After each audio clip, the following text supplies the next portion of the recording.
Assalamualaikum warahmatullahi wabarakatuh. Perkenalkan, nama saya Putri Sulistianingsih, bisa dipanggil Putri. Saya lahir di Karanganyar 23 Juni 2000.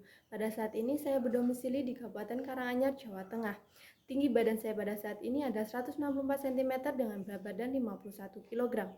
Saya adalah anak tunggal dari Bapak Mariono dan Ibu Surani yang bekerja sebagai seorang petani dan pedagang. Saya adalah seorang fresh graduate dari Universitas Islam Negeri Raden Masaya Surakarta, Fakultas Ekonomi dan Bisnis Islam pada Prodi Perbankan Syariah.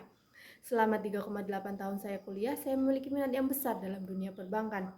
Saya aktif di beberapa organisasi kemahasiswaan seperti Kelompok Studi Bank Syariah, Forum Ekonomi Syariah, dan menjadi asisten laboratorium pada praktikum Bank Syariah dengan menjalankan sistem aplikasi bernama Salambris, yakni sistem aplikasi laboratorium mini bank milik BRI Syariah, dan menjadi event organizer pada praktikum Bazar Syariah, di mana hal ini saya lakukan dengan tetap fokus pada kuliah dan mampu lulus dengan hasil yang baik. Dengan latar belakang pendidikan saya tersebut, memotivasi saya untuk dapat bekerja pada dunia perbankan.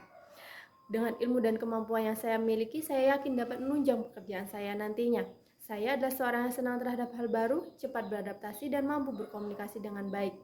Sehingga hal ini selaras dan dapat berkontribusi pada kemajuan perusahaan. Sekian perkenalan dari saya berharap dapat berkontribusi penuh pada perusahaan ini. Terima kasih. Wassalamualaikum warahmatullahi wabarakatuh.